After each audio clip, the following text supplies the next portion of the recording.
Okay. And now, so if I start this,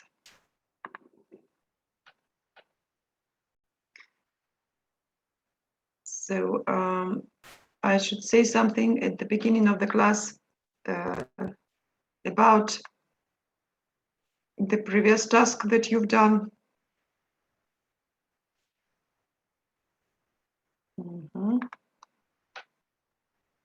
Let's make it full screen, and it will take some time. And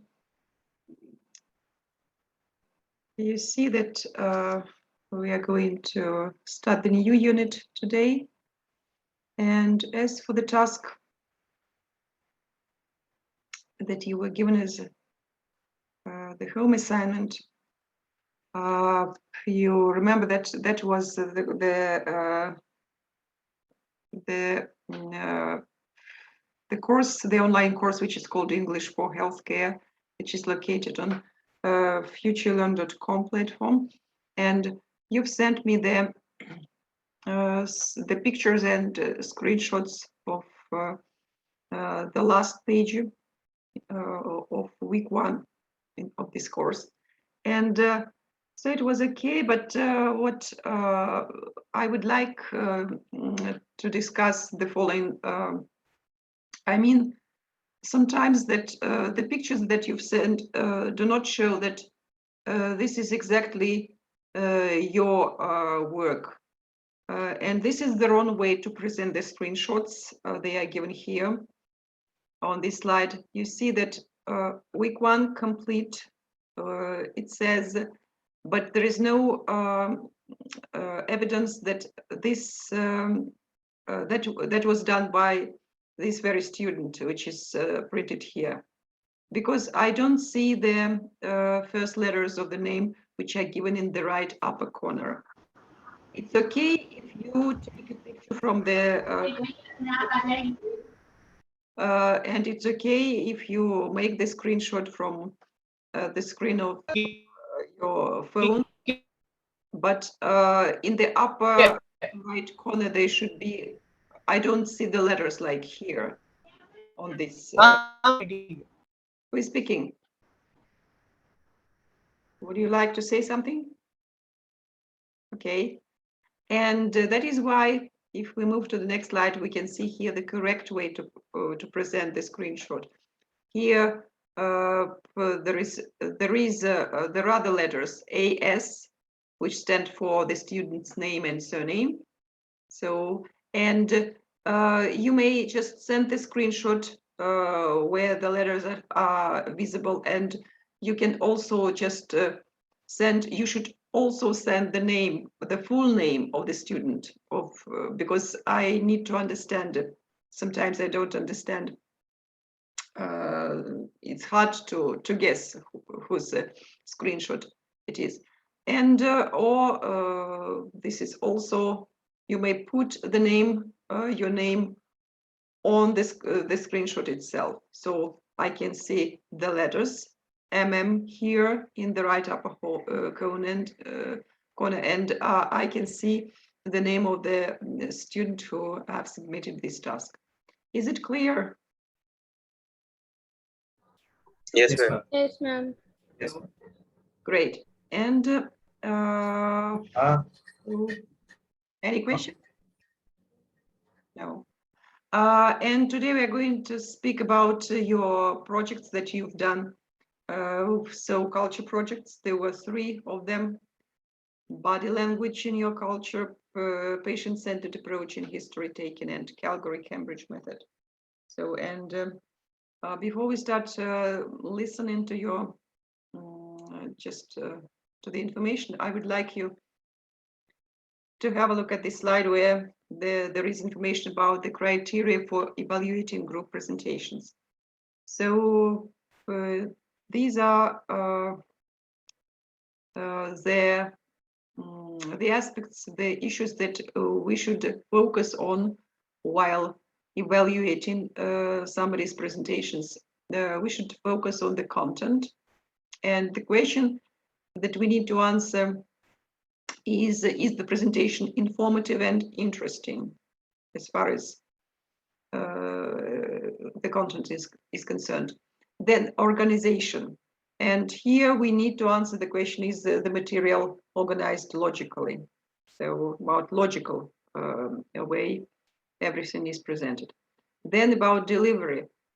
Are the speakers talking about the slides rather than simply reading them to the audience? अरे कुछ नहीं हुआ. Pay attention to this. Then the next criterion is visuals. Do the visuals help illustrate the important points? Do visuals use keywords or graphs instead of sentences? This is also important. And the last one is impact. Was there a clear thesis or point to the presentation? So this is the criteria for evaluating presentations. And when we are listen to the speakers, I would like to ask the other students to analyze, to evaluate the presentation using these criteria and give your opinion about the presentation, okay? And so the first project is called Body Language, and who was responsible for this project? Ma'am, we are the students who are responsible.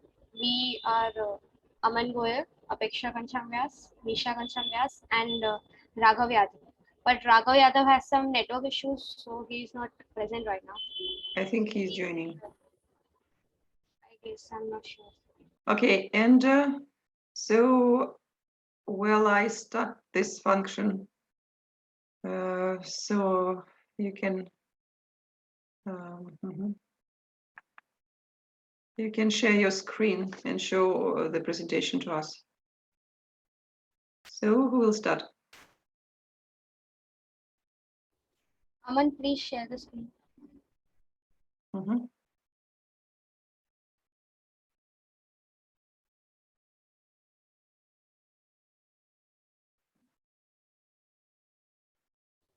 I guess he left, ma'am. Left? Yes, ma'am. Okay, just a minute. Yes, so let us just allow them to join. Yes, ma'am. Aman twice from 2 devices.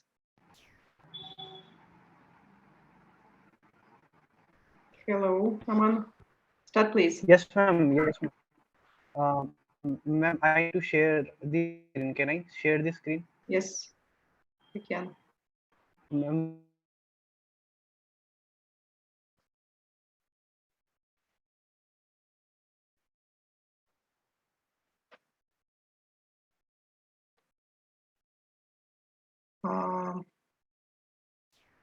So he has some network issues. Yes, ma'am. Maybe the other students from the same group can share the screen. Okay, ma'am, I'll share.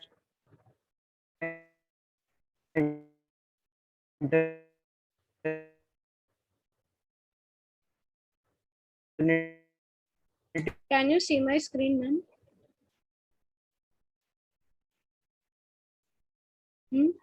Not yet. Yes, we can see. Ma'am, can you see my screen? Well, yes, we can see. Yes, ma'am, I'm sharing it. Are you in a share? Are you? Okay, fine, I'll share the screen.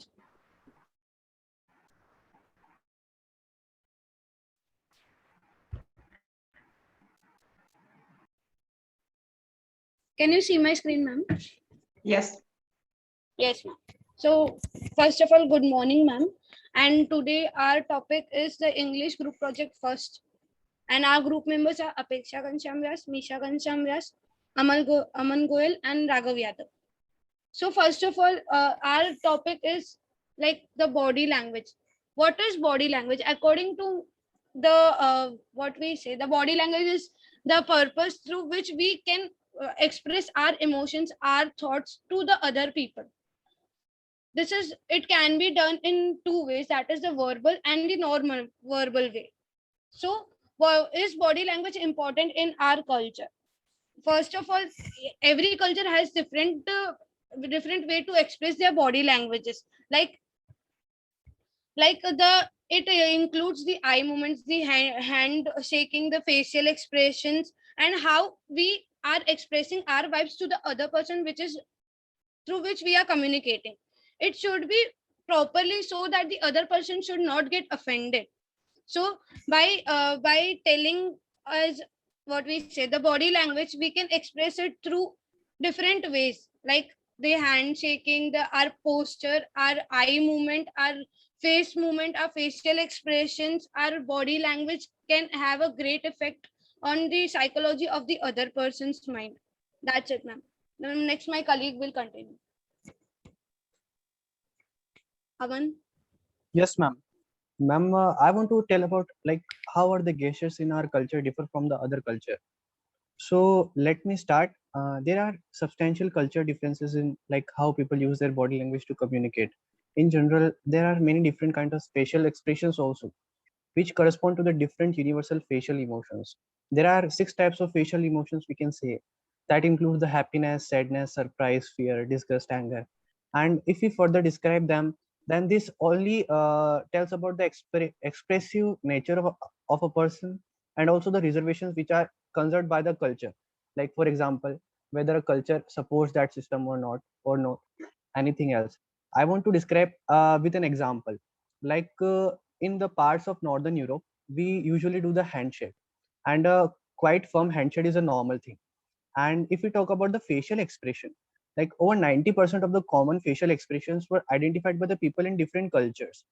And hand gestures are also included in that. Hand gestures can mean very different things in different cultures. Like it's okay in the Greece, in Spain, in Brazil means you can calling someone a bad thing. It usually say, and in Turkey it means insulting words by the hand gesture. So we don't do the hand gesture in the Turkey, Brazil, Spain. We usually hug them, or we usually have a handshake while greeting them. And eye contact is also a different thing. Eye contact variation culture by culture.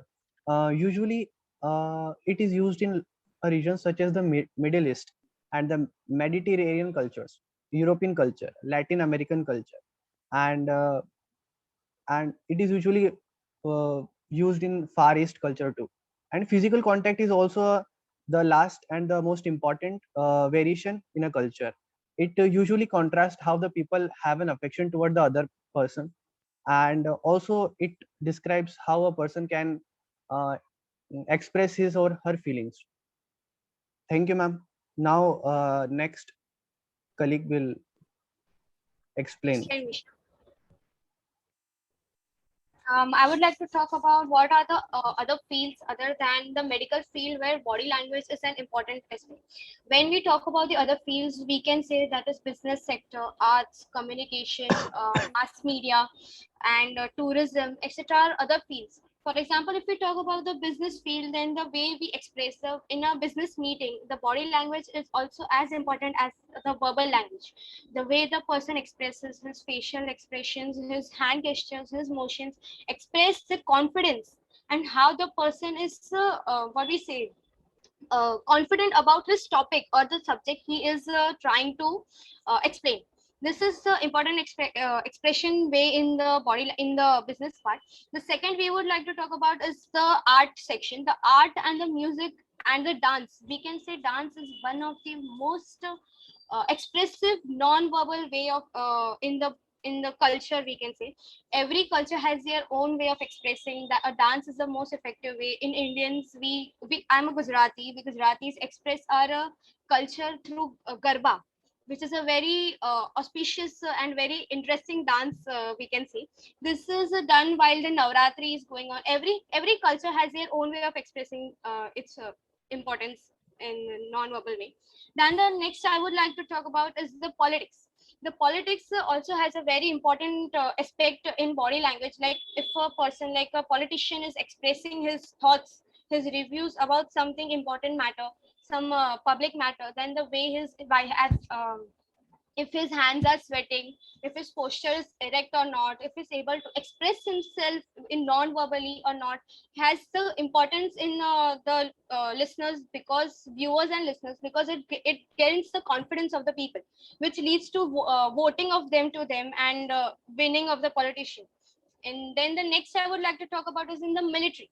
Military also shows their body languages in, like, they express themselves non-verbally as arm and hand gestures, which message them defective, like the authoritative way they express themselves by non-verbally.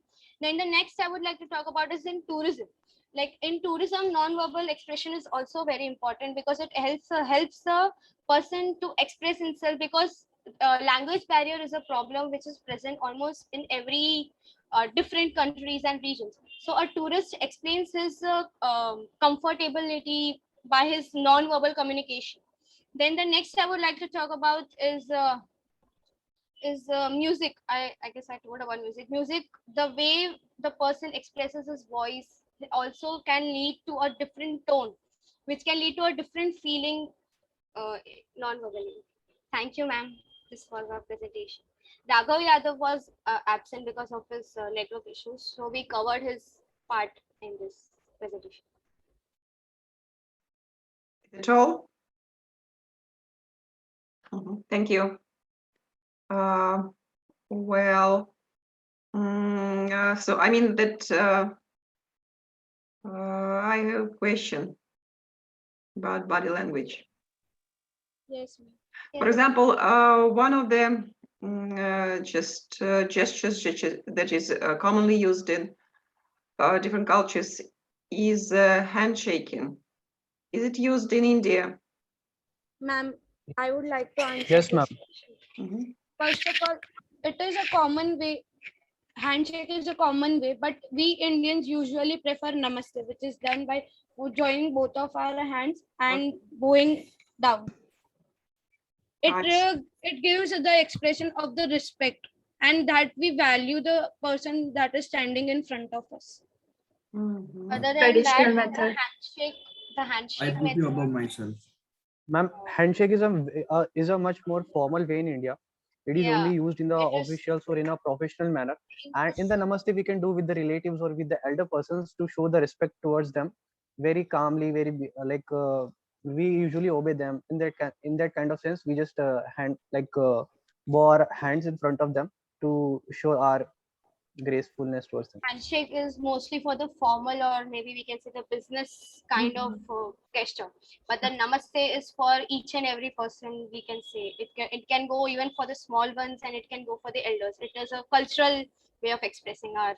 And when we talk about namaste, it can be expressed in different languages too. Like in Gujarati we say Jai Shri Krishna. In northern side we say Jai Shri Ram. It is different in different culture, different parts of India. It varies more. The name of these gestures is different, but the Yes, gesture itself the is the meaning same, is the right? emotion is yes, the meaning is same. We express it by taking the name of the god. Ma'am, even the most common way of greeting other people, other elders in our India is by touching their feet. This is even more used in Another shaking. gesture other than handshake or This namaste is the is most for the popular elders thing is to touch their feet. we personally use to greet an elder.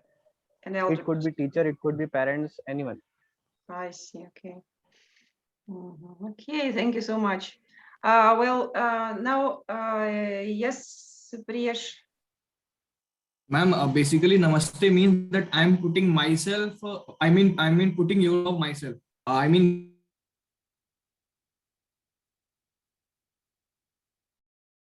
namaste verbal meaning is this. I just wanted to convey this. Okay. Thank you.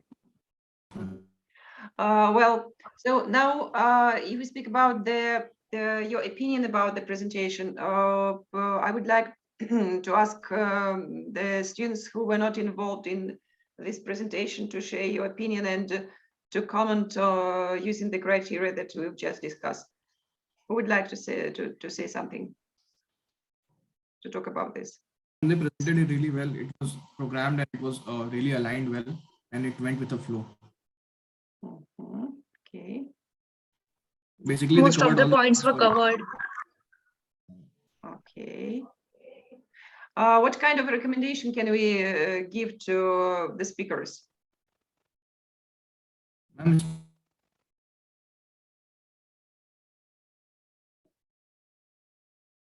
To keep on doing like this, right?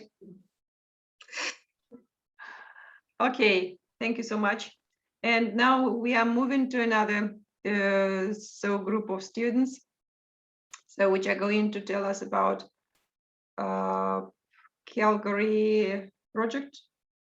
Yes. Who was responsible for this presentation? The leader of the Calgary Cambridge project was our. Mhm. Ma'am, in our team, Ujjwal Mishra, Ritik Kumar, Rohit Roy, and Sionika Kanti. But unfortunately, due to the network issue, Sionika Kanti is not able to join. Do you have the presentation? Can you share it? Yes, ma'am. Okay, start I will with. sharing it. Mhm.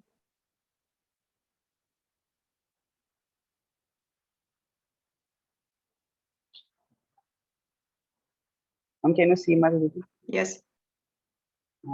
So we start. Okay, so we start with the Calgary Cambridge guide method. And first, there is an include in the introduction. Actually, it is the thing which based on the communication. So, the importance of communication in obtaining the good health outcomes. The communication is a teachable skill which is incorporated in the training of medical professional at tertiary institutional worldwide. The teaching of communication is based on the extensive research about providing the framework and gaining the clinical data. The Calgary Cambridge method is based upon by the two scientists, the two communication teachers actually, the Kurtz and the Silverman in the early 2000s, which divided them into the 5 steps on the basis of their result, and their collaboration was based on the teaching communication based on the clinical method. And the guide was originally intended for use in clinical education. The various health disciplines was used in them. Based on that, we make a blueprint on them, which help to the patient, which help to the future patient on the basis of the experience somehow for the previous our patient. But the most important thing is that the teaching communication focusing on both the interview content and the process simultaneously. It was a very nice way to integrate the communication skills, but somehow it is the major thing which makes a challenge upon them, because it includes the integration of communication skills with the other clinical skills, and other than the effectiveness of that is very upon much, because that what we thought theoretically is not actually what comes out to the real life scenarios. So the patient centered medicine has been incorporated in both content and processes. uh, during uh, during when we provide this method, a practical and integrated method of teaching, both the process of communication as well as the effective gaining of content information makes a eventual role. And all these things are when happen, the patient is always a centered medicine during that way. On that method, we make the 3 models on them.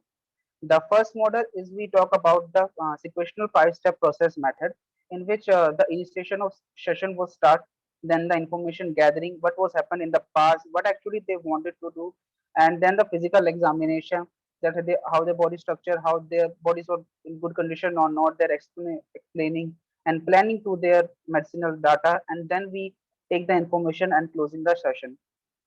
The next model is this model is the more detailed and achievable one.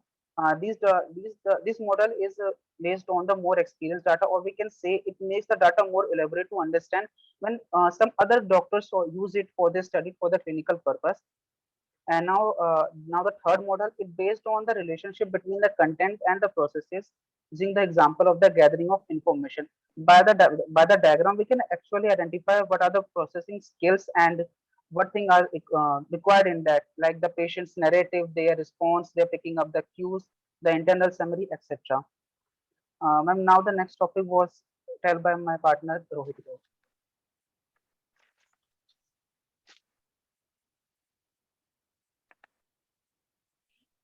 Thank you very much, Ujjwal. Now I would like to tell about the initiating this session. Ma'am, in this First of all, before initiating a session, we should take a break between at least 2 to 5 minutes between the two consecutive sessions. Because ma'am, sometimes ma'am, the information of the two individual patients ma'am sometimes get mixed. Ma'am, then first of all, patient when will come, ma'am, first physically examine, look at the patient, its way of walking, its expression. A good doctor and an experienced doctor can tell the problem or estimate the problem of the patient by just looking at its expression of the face. And then the first few minutes of the patient is will okay.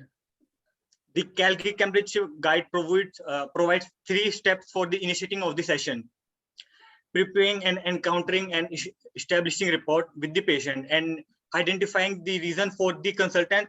Only once these objectives have been reached, the interviewer can progress the information gathering. And ma'am, now I would like to tell about the always allow for a couple of minutes between patient to end of their earlier session, as we know that to get the neutral mindset before onset. The following appointment, if there is any loose end from the earlier appointment that still needs to attention, make a list therefore and file the 11. And always make a paper and pen handy to write down the information, main information of the patient as told as telling about themselves. Prepare your work self very clear and clean. Pay attention on comfort and neatness of tables and the patient between you and the patient. And most important to safety, remove any point hazardous object. Ensure that all the working surfaces are thoroughly clean, and keep all previous document and form handy. Necessary document. Thank you. Now my colleague Ritik will continue.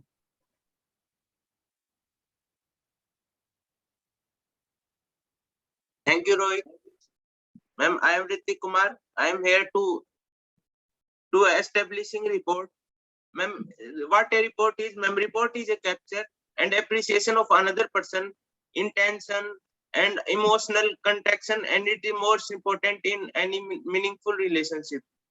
Ma'am, now for example, Mr. Scott and my name is Marisa Foreign, a physiotherapist who will take care of you today. We can start with this to interacting with the patients, and make sure you have also know the patient name, surname, and use the patient name when making the contact.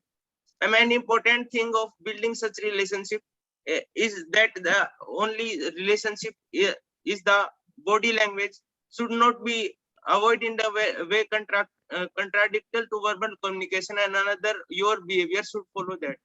And there are some ways to establishing the report, that is show the patient toward the patient, show empathy, find a good common ground, follow the lead, be genuine, and ask questions politely and carefully, actively listen them and ask and use their name while making contact. And some physical posture of the clinic should be relaxed, and some fact you are rushing, you are not rushing, you are willing to spend time with the patient, and make the patient comfortable to talk with you, and make them easier to learn, listen them. And we also make sure that patient is not willing to spend time with us, and keep the body open, lean forward, and direct the human body of the patient. And when their balance should not be maintained,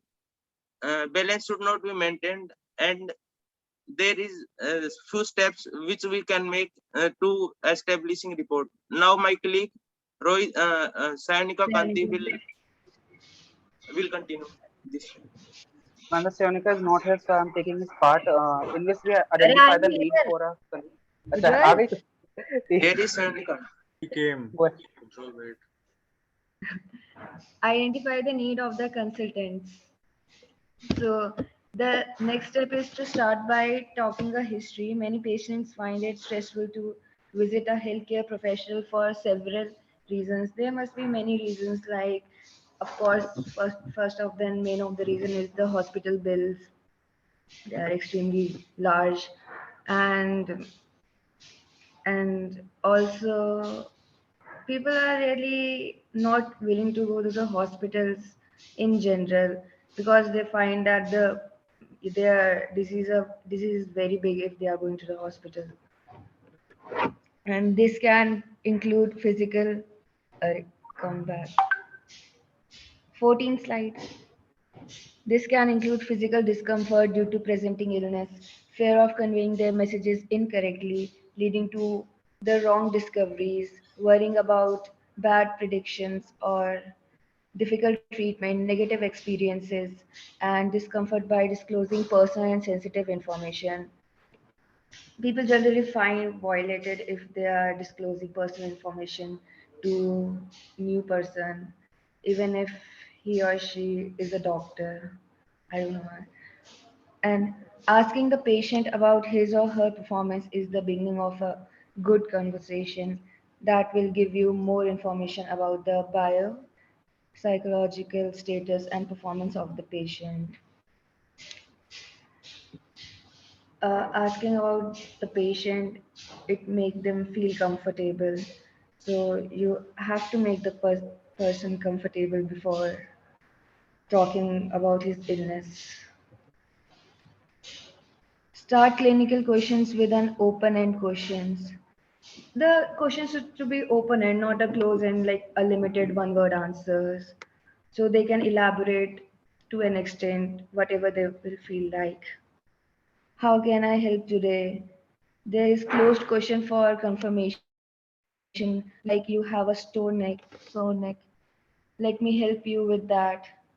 Continued use of open-end question at the beginning of the discussion is widely recommended so that the patient would feel uh, expressive, so that they can express themselves. Open-ended questionnaires provide a blank canvas so the patient can disclose his or her concern, providing the relevant authorities over their health information. And when closed-ended question lead to yes or no answer, open-ended question often produce longer, more detailed answer, giving clinician more detail or the structure of the hypothesis. It will help for the better understanding of the doctor about their medical conditions. Open-ended question can be followed by end-to-end question if the doctor needs further clarification on certain details referred to during the final questionnaires. It can also be a close-ended question, but not very much. Like, how are you? He'll say he's good and all. And after the patient has completed the initial statement of the problem, the doctor may provide a brief summary of what is understood, follow this up with an invitation to disclose anything else might be a problem. Yeah, every time at last doctor always used to say that, is there anything else? So patient usually adds their, if they're having an allergic to something or all these kind of things.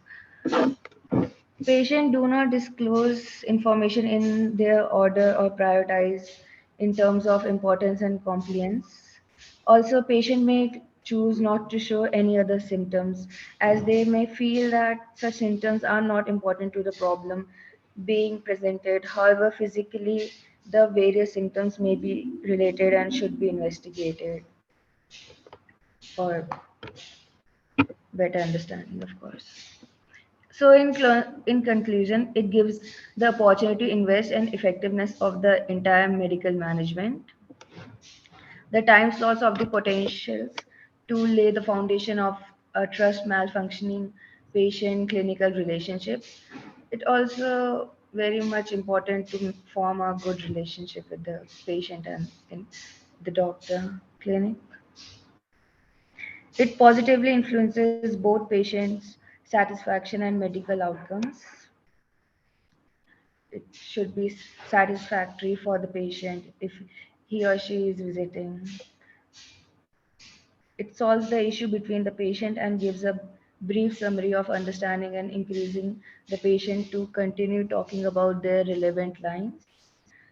It introduced the closed-end questions, which under a time constraint to make the information more actually happen what they need, and the interdependence of information gathering from the physical assessment and verbal communication in the natural flow of a true life medical assessment is very important.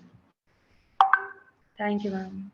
Okay, thank you. Unfortunately, we have less than 1 minute left. That is why, so we should take a break now for 10 minutes, and then in 10 minutes we'll continue, and you'll share your opinion about the presentation. Okay? Okay, ma'am. See you.